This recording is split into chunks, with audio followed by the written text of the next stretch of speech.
The sun was just starting to set as Trey walked up the long, winding path to Westmore Academy of Music. His worn backpack hung heavy on one shoulder, and in his other hand he carried a small box with everything he owned.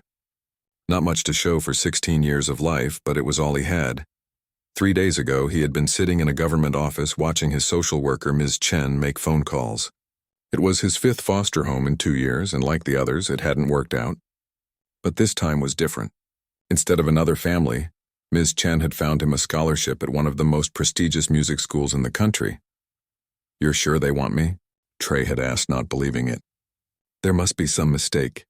Ms. Chen had smiled, her eyes crinkling at the corners. "No mistake. Your piano audition tape impressed them. They said they haven't heard raw talent like yours in years." Now standing in front of the massive stone building with its perfect lawns and gleaming windows, Trey felt his stomach twist. Kids like him, foster kids from the poor side of town, didn't belong in places like this. But the music was why he was here. He took a deep breath and pushed open the heavy front door.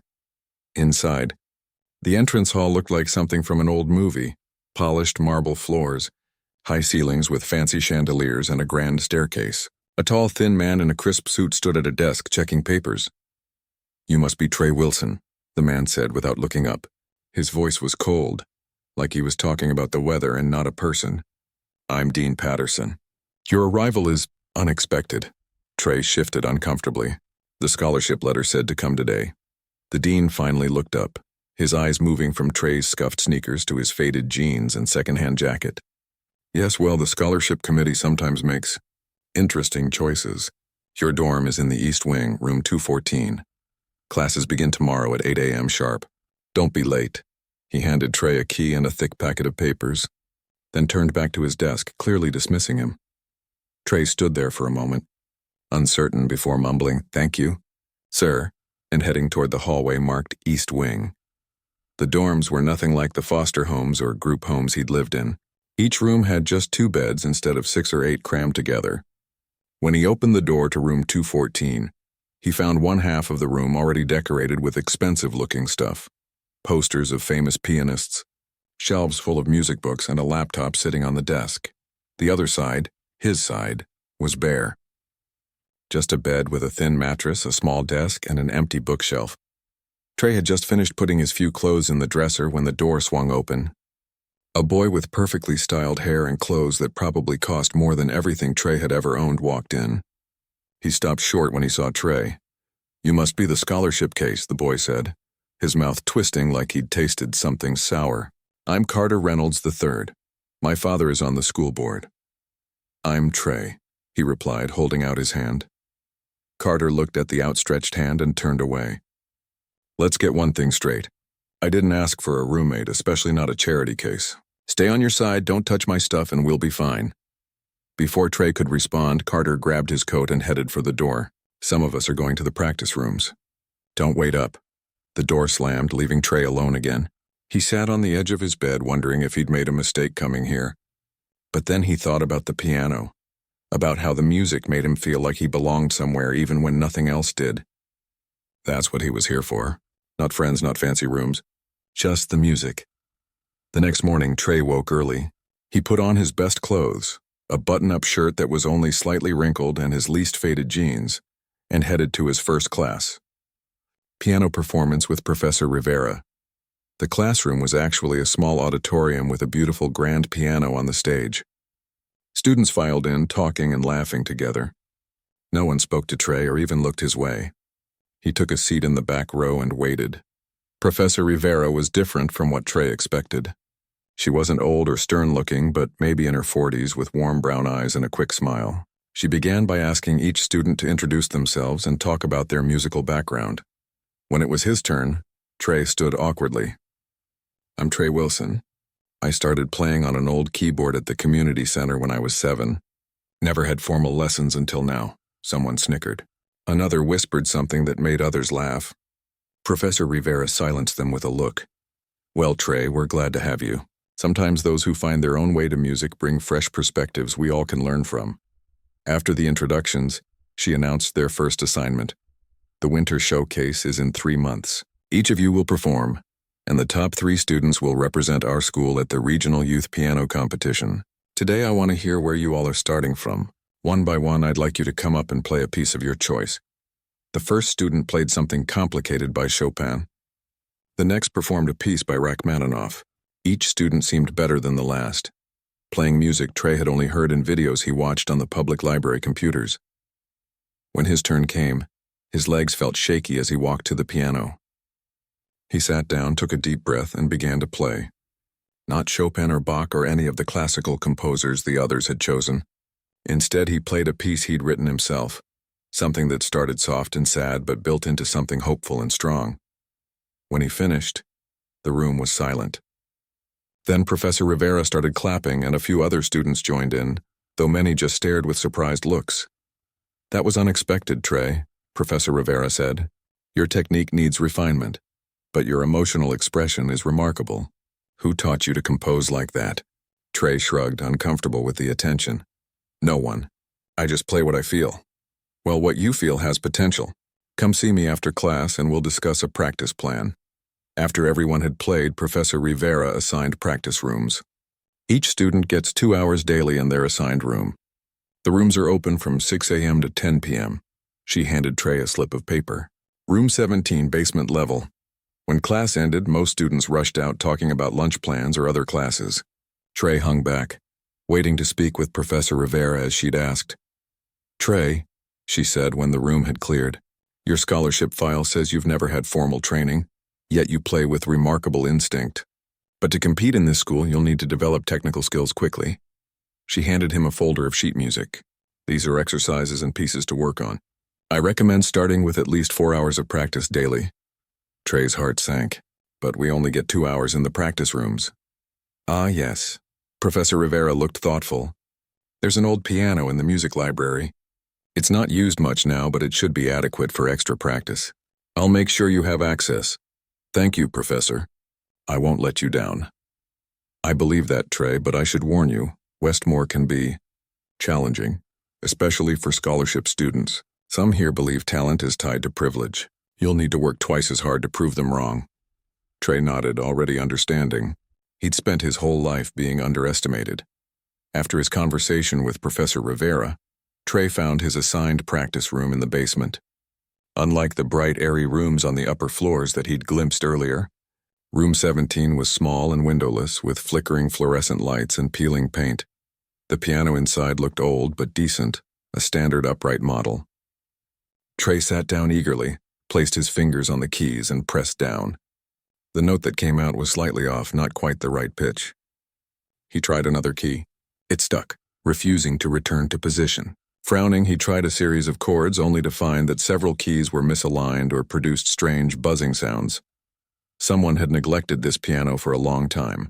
Or worse, the thought suddenly occurred to him, someone had put him here on purpose with this defective instrument. For a moment, Trey felt that familiar wave of hopelessness. The same feeling he got every time he unpacked his small box of belongings in a new foster home, knowing it probably wouldn't last. But then he remembered something Ms. Chen used to say. "The world doesn't always deal a fair hand, but it's how you play your cards that matters." He rolled up his sleeves and peered inside the piano.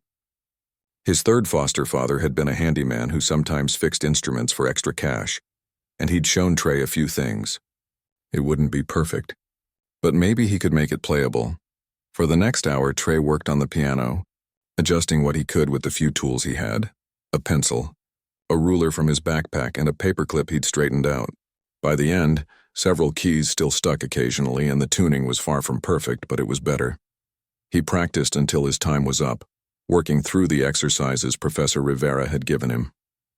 Each time a key stuck or a note sounded wrong, he didn't get frustrated. He just found a workaround, adapting his playing to the piano's limitations. That evening, Trey found the music library.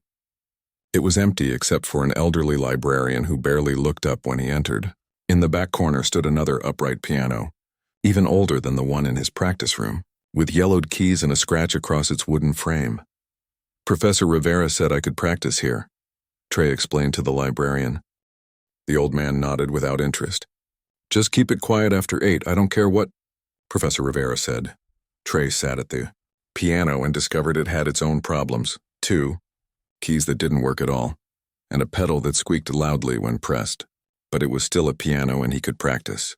For the next 3 hours, he worked through scales and exercises, learning to avoid the broken keys, figuring out alternative fingerings for passages that wouldn't work the normal way. By the time the librarian shooed him out at closing, his fingers were cramping, but he felt a small spark of hope. As he walked back to his dorm in the dark, Trey heard music coming from one of the ground floor practice rooms. Beautiful, perfect music flowing from a perfect piano. Through the window, he could see Carter and some other students taking turns playing, laughing, making it look easy. For a second, envy hit him hard. But then he straightened his shoulders and kept walking. They might have better pianos and years of expensive lessons, but he had something they couldn't buy, the hunger that comes from having to fight for every chance. In his empty room, Carter was still out with his friends. Trey looked at his calloused fingers and made himself a promise. He would practice longer, work harder, and find a way to make even broken pianos sing. And someday, he'd play better than any of them, not despite where he came from, but because of it. 2 weeks passed and Trey fell into a routine. He woke at 5 a.m. to practice for an hour on the old library piano before classes, attended his lessons, spent his assigned 2 hours in the basement practice room, then returned to the library until closing. By the time he crawled into bed each night, his fingers ached and his back was stiff from hunching over uneven piano benches, but he was improving. One morning, as Trey practiced in the library before dawn, he heard the door open. He quickly stopped playing, worried he might be in trouble for being there so early, even though he'd found the door unlocked. "Don't stop on my account," said a voice. Trey turned to see an older man with wild gray hair and thick glasses leaning on a cane. He wore a rumpled sweater with patches at the elbows and carried a stack of sheet music under one arm. "Sorry, I didn't know anyone else would be here this early," Trey said, starting to gather his things. The old man waved him back down. "Nonsense. It's refreshing to hear someone playing at this hour."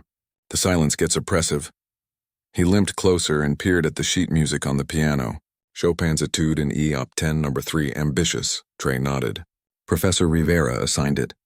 I'm struggling with the middle section. Play it for me," the man said, pulling up a chair beside the piano. Trey hesitated, then began to play. When he reached the difficult passage, his fingers stumbled over the broken keys and he winced at the sour notes. "Stop, stop," the old man said, but he didn't sound annoyed, more thoughtful. "You're fighting this piano instead of working with it, may I?" He gestured toward the bench. Trey moved over and the old man sat down, his hands hovering over the keys. Despite his age and the stiffness in his movements when he began to play, it was like magic. He navigated around the broken keys, adjusted his touch for the uneven action, and somehow made the decrepit piano sound almost beautiful. "This instrument has character," the man said as he finished. "It demands creativity. Now try again, but this time don't play it like you would on a perfect piano. Play it like you would on this piano." For the next half hour, the man showed Trey how to adapt his technique, using different fingerings, adjusting his timing slightly, varying his touch to compensate for the piano's flaws. By the time the first students began arriving for morning classes, Trey was playing the passage better than he ever had. "Thank you, sir," Trey said as they both prepared to leave. "Are you one of the professors here?" The man chuckled. "Once upon a time. Now I'm just the crazy old guy who haunts the library. You can call me Dr. Lee." Trey's eyes widened. "Wait, Dr. Lee as in Philip Lee?" "The concert pianist?" "Former concert pianist," Dr. Lee corrected with a wry smile. "These days I mostly collect dust and complain about modern music." He tilted his head, studying Trey. "You're different from the other students. You play from someplace deeper. Keep that. Technique can be taught, but soul must be preserved." Before Trey could respond, Dr. Lee was shuffling away between the bookshelves. "Same time tomorrow, young man. Don't be late." That afternoon in performance class, Professor Rivera announced that all students would perform at the monthly recital the following week.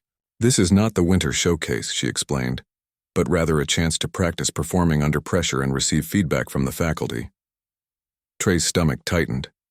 He'd been working hard, but he wasn't sure he was ready to perform in front of the entire school.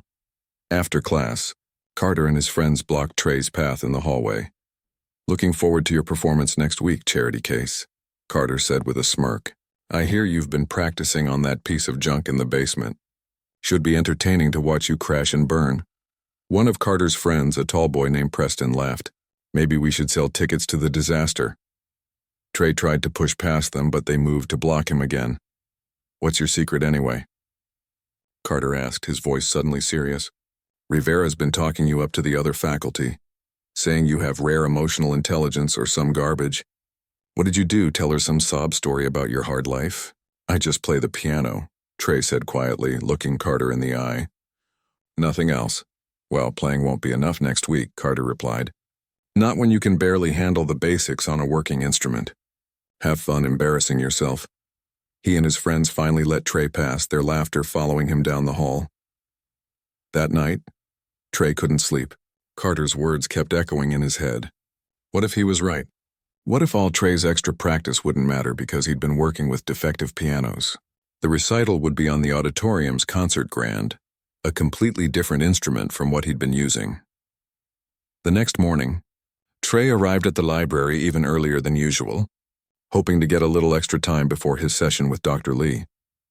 To his surprise, the old pianist was already there, arranging sheet music on a stand. You look troubled, Dr. Lee said without looking up. Performance anxiety already. Trey explained about the recital and his concerns about switching to a different piano. I've never even played on a good grand piano before, he admitted. What if I make a fool of myself? Dr. Lee tapped his cane thoughtfully against the floor. You know, when I was touring, I rarely got to practice on the actual piano I'd be performing on. Sometimes I'd arrive at the concert hall just hours before the show and have to adapt to an entirely new instrument. How did you handle it? By understanding that the essence of music isn't in the perfect execution of notes but in the communication of feeling, Dr. Lee said. These fancy students with their private tutors and perfect pianos, they can play the notes, but many of them have nothing to say. He pointed his cane at Trey. You, on the other hand, have plenty to say. You just need the technical skills to say it clearly. He shuffled over to the library desk and rummaged through a drawer, eventually pulling out a key. The auditorium is empty before 7 a.m. The janitor and I have an understanding. 1 hour each morning until the recital, no more. Use it wisely. For the next week, Trey's already grueling schedule became even more intense. He now woke at 4 a.m. to meet Dr. Lee at the auditorium, where the old pianist gave him an hour on the concert grand. Then it was back to the library piano until classes, followed by his regular practice sessions in the basement and evening work in the library. Dr. Lee was a demanding teacher.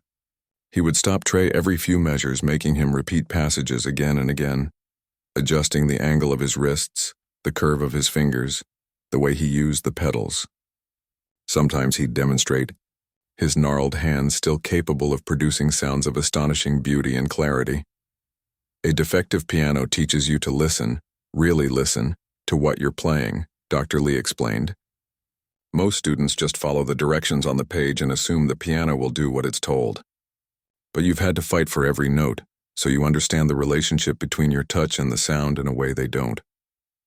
The morning of the recital, Trey arrived at the auditorium to find Dr. Lee already seated in the front row.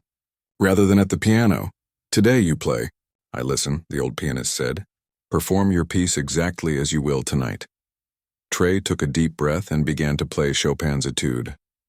After weeks of working with the unforgiving pianos in the library and basement, the responsive action and rich tone of the concert grand felt almost too easy, too perfect. For a moment his fingers stumbled, thrown off by the lack of resistance he'd grown accustomed to. Dr. Lee didn't stop him, just watched with an inscrutable expression. When Trey finished, the old man sat in silence for a long moment. Well, Trey finally asked nervously. You're overthinking, Dr. Lee said. You've spent so much time adapting to flawed instruments that you're now compensating for problems that aren't there. The piano isn't your adversary, Trey, it's your partner. Listen to what it's offering you and respond accordingly. They spent the remaining time working on Trey's approach to the concert grand, helping him adjust to its sensitivity and power. When they finished, Dr. Lee handed him a worn leather folder. My performance ritual, he explained. 1 hour before you play, find a quiet place. Review the music in your mind, not with your fingers. Visualize each passage. Feel the emotion you want to convey. When you finally sit at the piano, you won't be thinking about the notes, you'll be telling a story. That evening, The auditorium was packed with students, faculty, and even some parents who lived nearby. Trey peered through the curtain at the side of the stage, watching as the audience settled into their seats. His palms were sweating and his heart felt like it might burst from his chest. He spotted Carter in the front row, surrounded by his usual group of friends, all of them looking polished and confident. In the far back, to his surprise, he saw Ms. Chen, his social worker, who must have driven hours to be there. And in the corner, partially hidden behind a column, sat Dr. Lee, his wild hair unmistakable even from a distance. Following the performance order on the program, Trey would play 8th out of 12 students. He listened as the first few performers played their pieces, all technically proficient, some quite expressive. Carter performed 5th, playing a complicated piece by Liszt with flawless precision that earned enthusiastic applause. As his turn approached, Trey found a quiet corner backstage and opened Dr. Lee's folder. Inside was not sheet music as he'd expected, but a collection of photographs. Dr. Lee is a young man on stage at Carnegie Hall, sitting at a piano with children in what looked like a refugee camp, playing an old upright in what might have been a prison. Each image showed music bringing light to different places, different lives. A note in shaky handwriting read, "Music is the voice of the human spirit. Your job is not to play notes, but to speak truth." When his name was called, Trey walked onto the stage feeling strangely calm. He sat at the piano, adjusted the bench, and placed his hands on the keys. For a moment, he closed his eyes, remembering all the different pianos he'd played in his life. The out-of-tune upright at his first foster home, the electronic keyboard at the community center, the sticky-keyed piano in the basement practice room. Then he began to play. The piece was the same Chopin etude he'd been practicing for weeks, but somehow it sounded different now. Under his fingers, the familiar notes became a story, his story full of struggle and hope and quiet determination. He wasn't just playing the piano, he was speaking through it. When he finished, there was a moment of complete silence. Then the applause began, scattered at first, then growing stronger. Trey stood and gave a small bow, his eyes finding Dr. Lee in the corner. The old pianist wasn't clapping. He was smiling, with tears running unchecked down his weathered face. As Trey left the stage, he passed Professor Rivera, who was announcing the next student.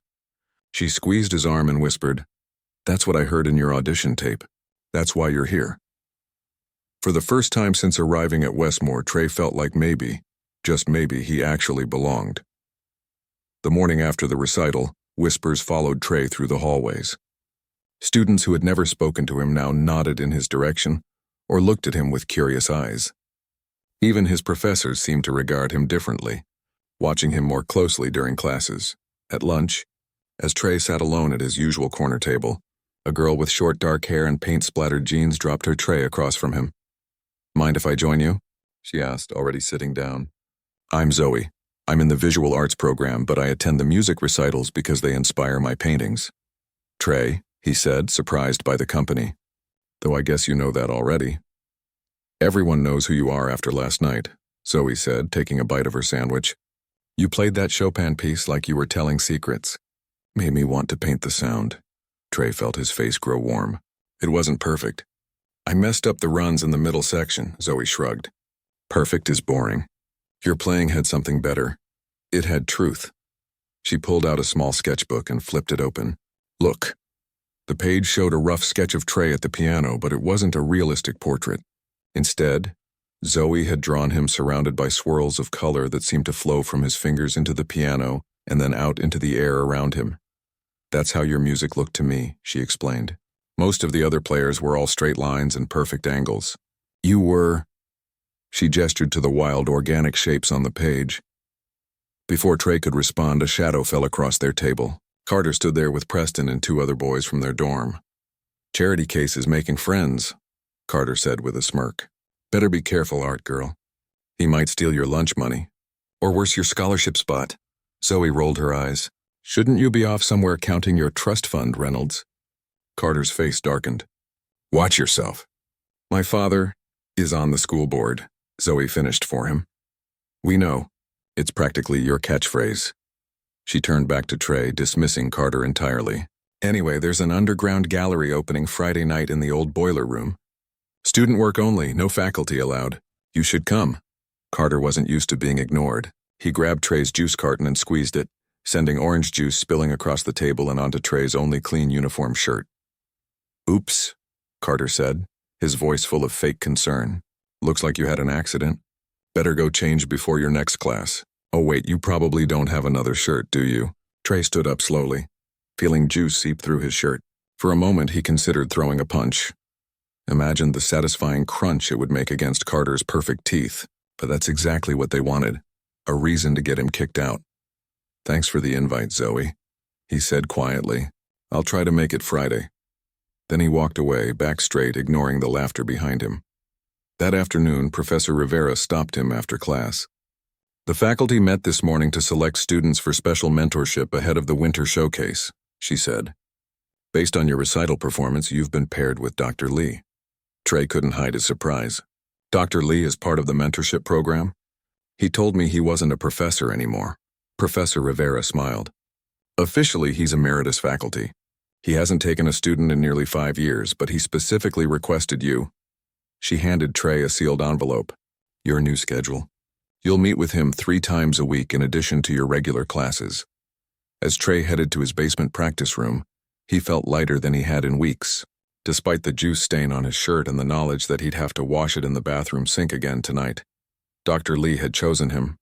Someone at this school, someone important, believed in him. When he opened the practice room door, however, his good mood evaporated. The piano inside was even worse than before. Keys that had merely stuck now wouldn't play at all. The pedal was completely broken, and someone had scratched a word into the wood above the keys. "Beggar." For a long moment, Trey just stared at the vandalized instrument. Then, moving mechanically, he took out his tools, now expanded to include small screwdrivers and pieces of felt he'd salvaged from the music building's trash bins, and got to work fixing what he could. By the time his practice hours were over, he'd managed to get most of the keys working again, though the tone was worse than ever. The word carved into the wood remained, impossible to remove without damaging the piano further. That evening, Trey met Dr. Lee in the small studio that served as the old pianist's office.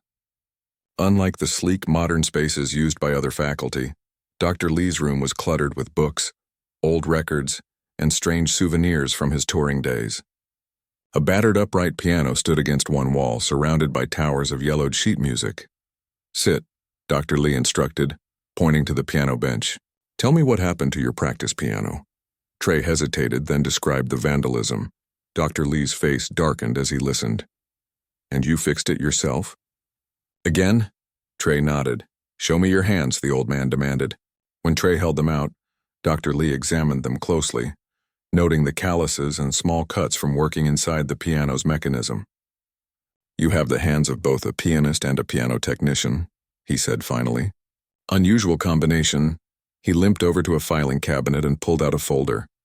"For the winter showcase, most students will play the standard competition pieces: Liszt, Rachmaninoff, Chopin, technical showpieces to impress the judges." He handed Trey a worn score. "You'll play this." Trey looked at the title page, Piano Sonata No. 3 by Philip Lee. "Your own composition?" Trey asked, surprised. Dr. Lee nodded. "Written during a dark time in my life. Never performed publicly. It requires more than technical skill. It needs understanding of struggle, of fighting against limitations." His eyes bore into Trey's. "It needs someone who knows how to make a broken piano sing." For the next hour, Dr. Lee took Trey through the first movement of the sonata, explaining the emotions behind each passage, demonstrating phrases on his own piano. It was complex music with sudden shifts in tempo and mood, requiring both delicacy and raw power. "I don't know if I can play this," Trey admitted as they finished. "Of course you can't." "Not yet," Dr. Lee said matter-of-factly, "but you will. We have 6 weeks until the showcase, and you have something none of those other students have." "What's that?" "Hunger," Dr. Lee said simply. "Now go rest. Tomorrow we begin the real work." The next few weeks were the hardest of Trey's life. Dr. Lee was a brilliant teacher, but a demanding one. He pushed Trey relentlessly, sometimes making him play the same passage 50 times until it was right. When Trey's fingers cramped or his wrists ached, the old pianist would show him exercises to strengthen them, then push him to continue. In addition to the technical challenges, Trey was fighting a constant battle with his practice piano. Every few days he would arrive to find new damage. Broken strings, missing parts, once even gum jammed into the mechanism. Each time he would patiently repair what he could, adapt his playing to work around what couldn't be fixed, and continue practicing. Carter and his friends escalated their harassment as well. They accidentally spilled things on Trey's sheet music, tripped him in the hallways, and spread rumors that he was only at Westmore because he was Professor Rivera's charity project. Worst of all, they began timing their own practice sessions to overlap with his visits to the library piano, effectively cutting off his extra practice time. "You know who's behind the piano vandalism," Zoe said one day as they sat together during lunch. She had become his only friend at Westmore, a bright spot in his increasingly difficult days. "You should report them." Trey shook his head. "No proof. And even if there was, Carter's father is on the school board. Who do you think they'd believe?" Zoe frowned. "Then let's get you another piano. There's an old one in the theater department storage room. I could talk to my friend who works stage crew." "Thanks, but I've actually gotten used to my disaster piano," Trey said with a small smile. "Dr. Lee says it's making me a better musician." "Dr. Lee is making you a better musician," Zoe corrected. "The broken piano is just making your life harder." But Trey wasn't so sure. There was something about fighting with the damaged instrument every day that was changing his relationship with music. On the rare occasions when he got to play on a good piano, like Dr. Lee's upright or the grand in the auditorium, he found himself appreciating every responsive key, every clean note in a way the other students simply couldn't understand. 3 weeks before the winter showcase, Dr. Lee announced it was time for Trey to begin practicing on the concert grand piano that would be used for the actual competition. "The janitor will unlock the auditorium for you at 11 p.m. each night," the old pianist said, handing Trey a key. "You'll have 2 hours. Don't get caught. Officially, students aren't allowed in the building after 10. Won't the other competitors be practicing on it too?" Trey asked. Dr. Lee shook his head. "They've been assigned daytime slots. Your situation is different." Trey understood the unspoken message. The faculty was bending the rules for him, but not enough to upset the wealthy families who expected preferential treatment for their children. That night at 11, Trey slipped into the dark auditorium, using the small flashlight on his keychain to find his way to the stage. The concert grand waited there, its polished surface gleaming even in the dim emergency lights. For 2 hours, Trey worked through Dr. Lee's sonata, reveling in the piano's perfect action and rich sound. Without the constant need to compensate for broken keys or uneven touch, he could focus entirely on the music itself, on bringing out the emotional journey Dr. Lee had embedded in the composition. By the time he left the auditorium, exhausted but exhilarated, it was nearly 1 a.m. As he turned to lock the door, a movement in the shadows caught his eye.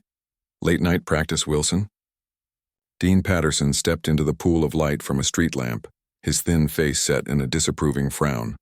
"Students aren't permitted in the buildings after hours." Trey's heart sank. "I'm sorry, sir. I was just—" "Save your excuses," the dean interrupted. "This is a serious violation of school rules. I'll need that key, and you'll report to my office tomorrow morning at 8 a.m. sharp to discuss your punishment. This could affect your scholarship status."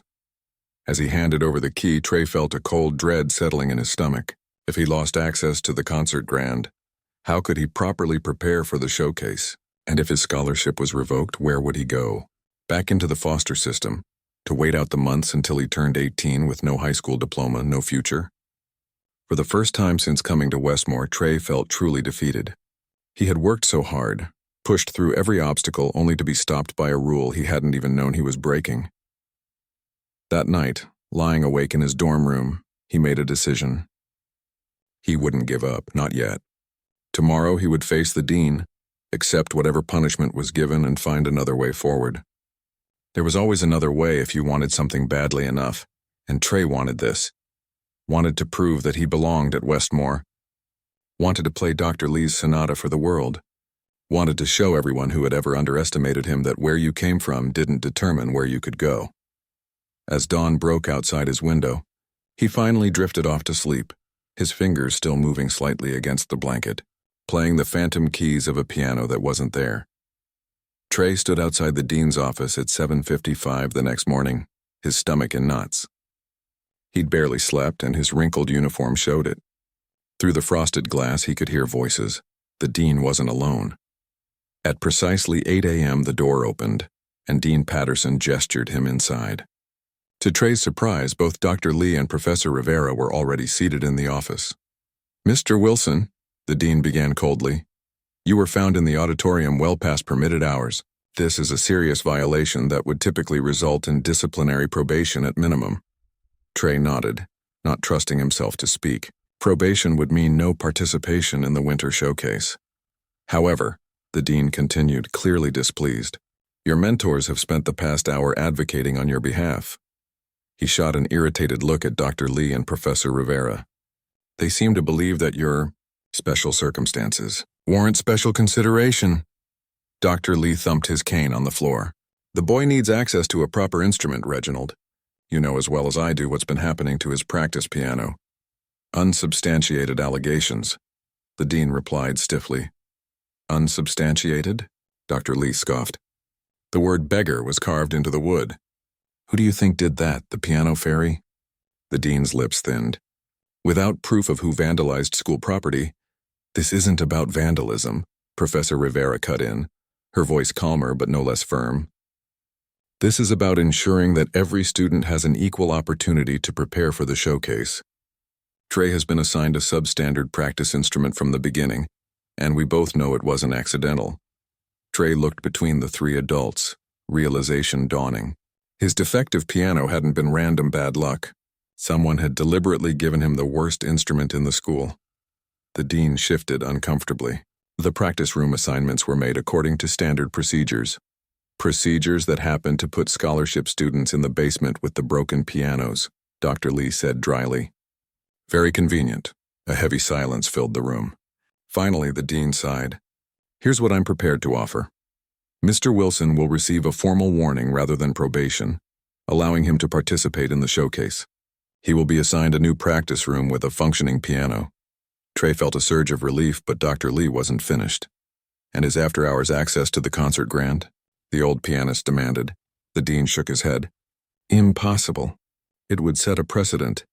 Then give all the showcase participants evening practice slots on the concert grand," Professor Rivera suggested.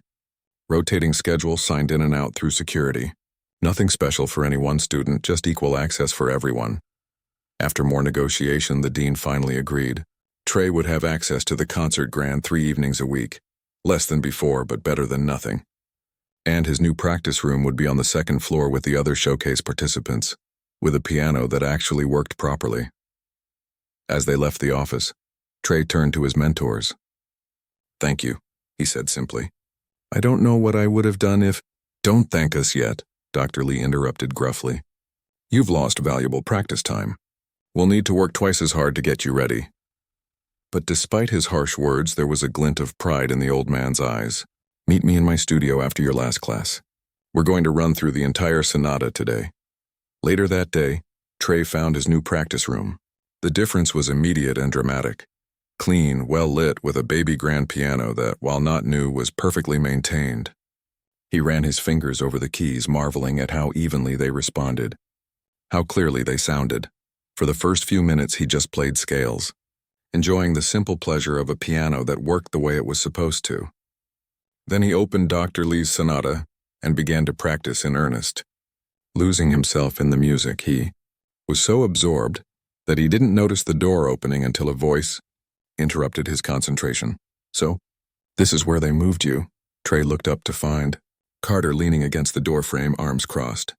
To his surprise, the other boy was alone, without his usual entourage. "What do you want?" Trey asked warily, his hands still poised over the keys. Carter stepped into the room, looking around with obvious disapproval. "I want to know what makes you so special. Half the faculty is falling over themselves to help you. Even Dr. Lee came out of retirement to teach you." There was something in Carter's voice Trey hadn't heard before. Not just anger or contempt, but something that sounded almost like jealousy. "I'm not special," Trey said carefully. "I just work hard." Carter snorted. "Please. I've been playing piano since I was 3. My parents spent more on my lessons before I was 10 than your scholarship is worth. I practice 4 hours every day on top of classes, so don't tell me this is about hard work." Trey Trey studied the other boy, seeing him clearly for the first time.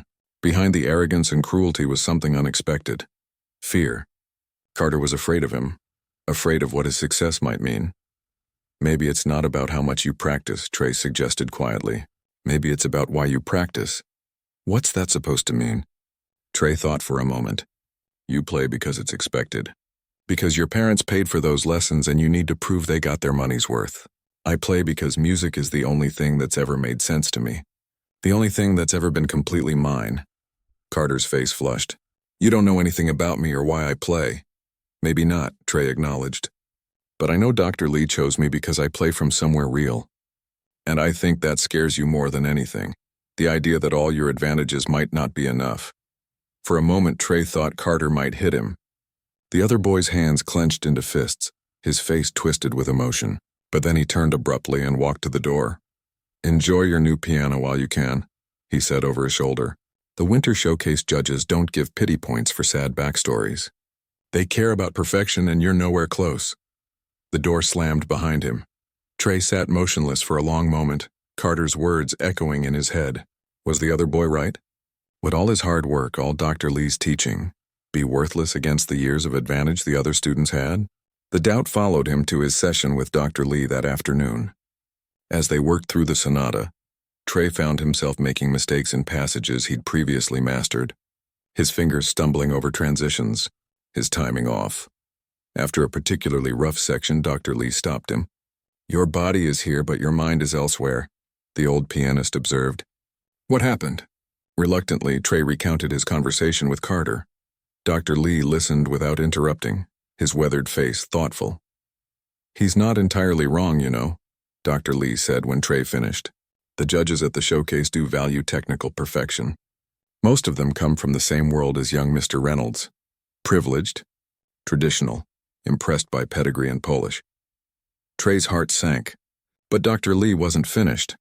However, the old pianist continued, the truly great judges, the ones whose opinions actually matter in the music world, they're looking for something more.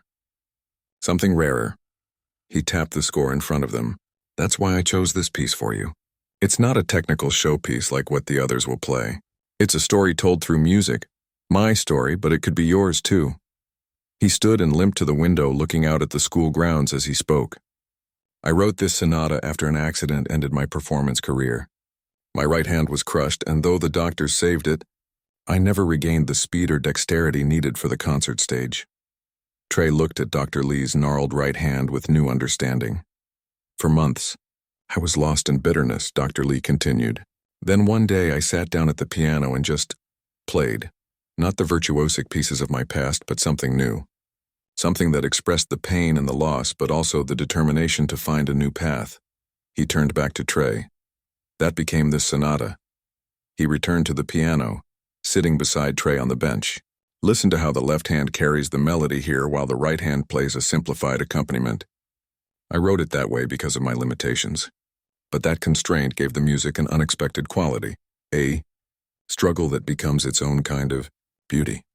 Dr. Lee placed his damaged right hand over Trey's. Carter Reynolds has never had to struggle with a broken piano or fight for his place in this world. His playing is technically excellent but emotionally hollow. You have something he can never buy or practice his way into. Authentic voice. For the rest of the session, they worked differently.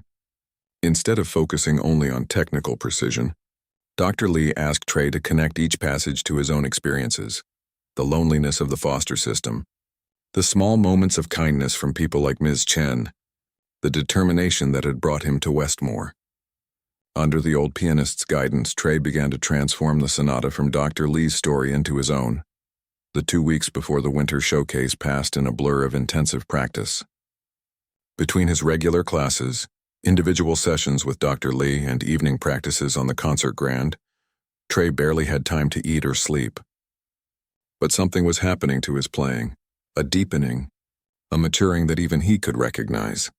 The night before the showcase, after his final practice on the concert grand, Trey found Zoe waiting for him outside the auditorium, a small package in her hands. I thought you might need this for tomorrow, she said, handing him the package. Inside was a simple black suit jacket, freshly pressed. My brother's, Zoe explained. He's about your size. It's not fancy, but it's better than the school blazer with the juice stain still on the sleeve. Trey ran his fingers over the jacket, touched by the thoughtfulness. Zoe, Don't make it weird, she interrupted with a smile. Just play like you did at the recital, only better. I've already planned a whole series of paintings based on your music, so you can't let me down. The morning of the winter showcase, Trey woke before dawn. His stomach was in knots, but beneath the nervousness was a strange calm. He'd done everything he could to prepare. Now it was time to simply play, to speak his truth through Dr. Lee's music. The showcase would begin. At 7 p.m., the top 3 performers would be selected to represent Westmore at the Regional Youth Piano Competition in the spring, a opportunity that could potentially lead to scholarships for music conservatories after graduation. As Trey dressed in his best shirt and Zoe's brother's jacket, he tried not to think about what those scholarships could mean for his future. One step at a time, he reminded himself. Today, just focus on the music. He spent the day in quiet preparation, reviewing the score mentally as Dr. Lee had taught him, visualizing each passage, feeling the emotion behind the notes. By the time the auditorium began filling with audience members, parents, faculty, students, and even representatives from music conservatories, Trey was ready. Backstage, the 10 selected performers waited nervously. Carter and his friends huddled together at one end of the room. While Trey sat alone, Dr. Lee's worn leather folder open in his lap, looking at the photographs of the old pianist bringing music to unlikely places. A voice came over the speaker system. Ladies and gentlemen, welcome to Westmore Academy's Winter Showcase. Please take your seats. Our first performer will begin in 5 minutes. Trey closed the folder and took a deep breath. Whatever happened tonight, he would play with everything he had. Not for the judges or the scholarships or even for Dr. Lee, but for himself, for the boy who had found his only moments of peace in music, who had never given up despite every obstacle thrown in his path. It was time to tell his story. The Winter Showcase began with a speech from Dean Patterson about Westmore's tradition of musical excellence. Trey barely heard it, his mind focused on the music ahead.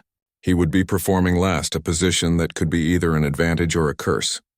The judges would remember him most clearly, but they would also compare him to every performer who came before. One by one, the students took the stage.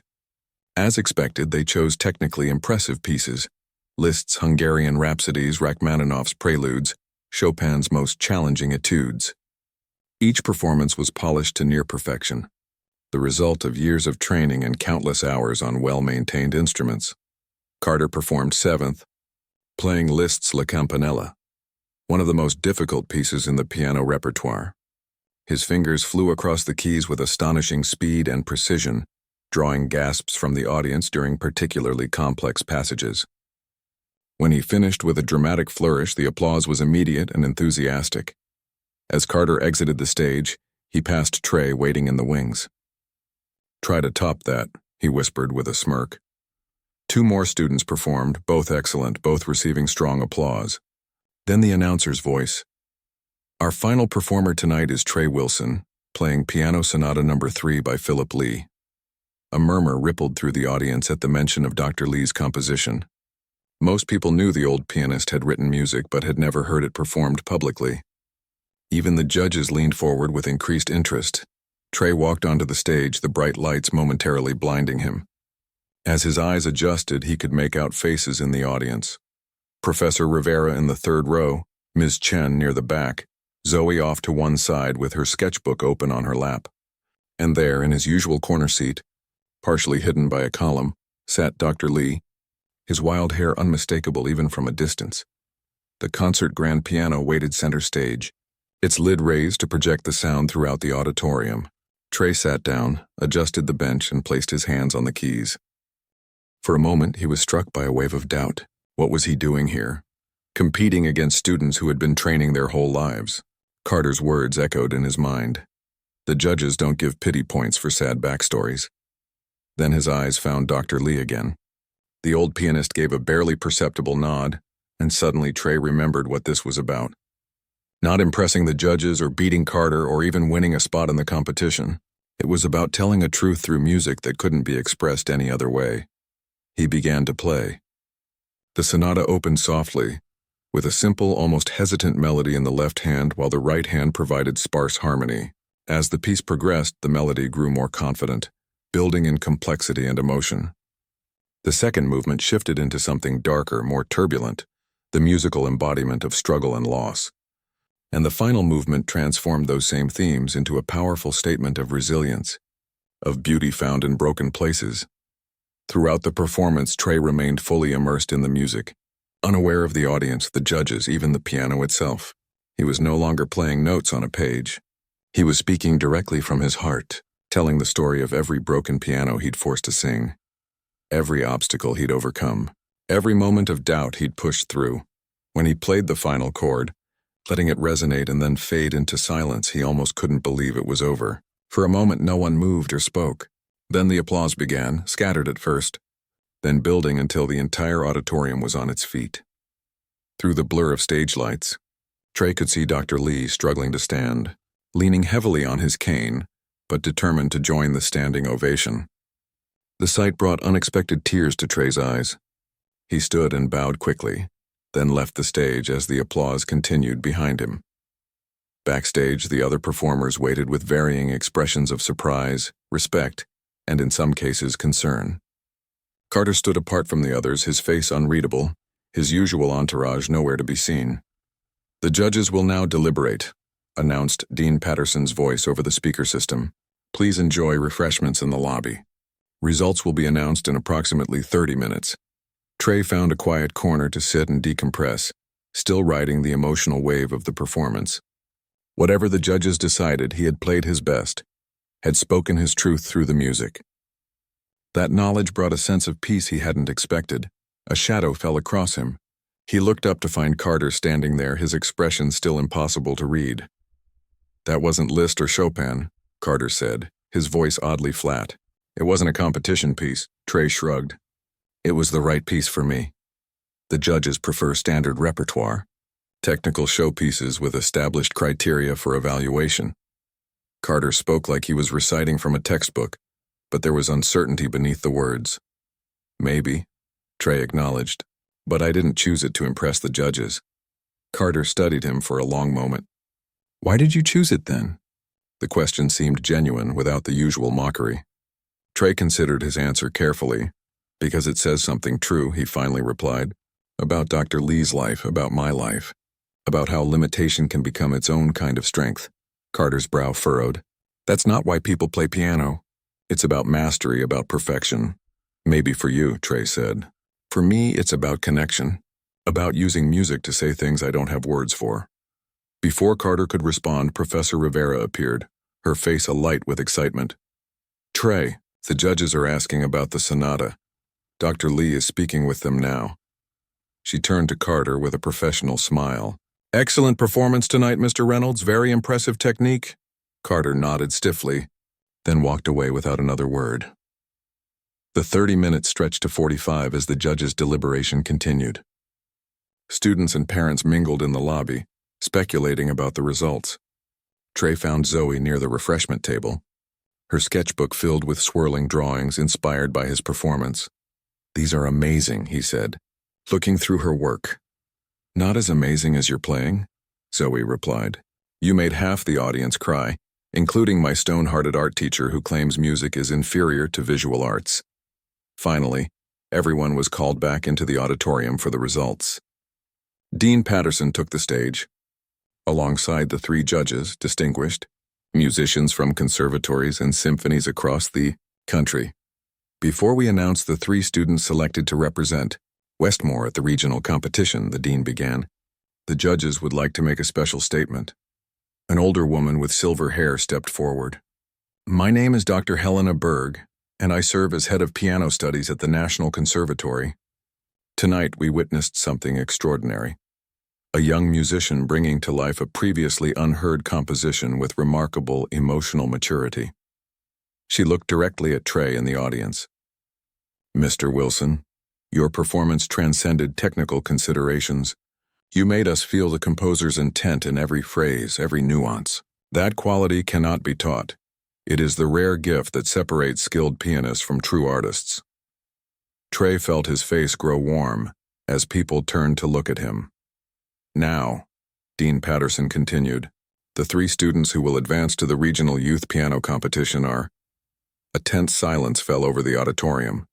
In 3rd place, Preston Whitaker.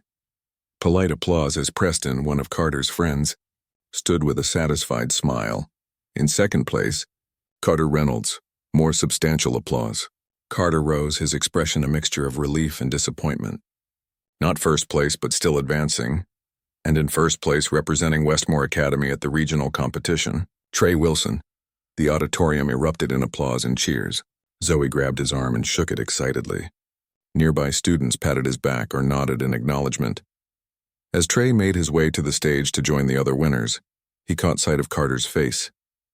The other boy looked stunned, as if the world had suddenly stopped making sense. Their eyes met briefly, and in that moment, something shifted between them. Not friendship, certainly not yet, but perhaps the beginning of respect.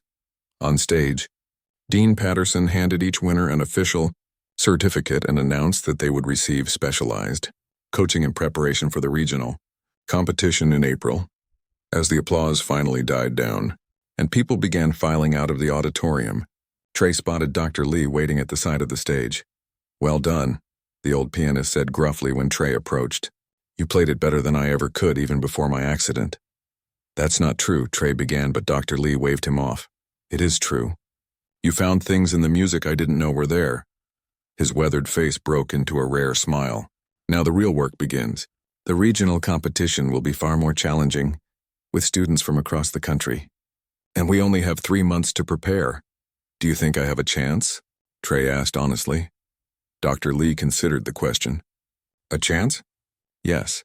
But more importantly, you have a voice, one that deserves to be heard regardless of the outcome."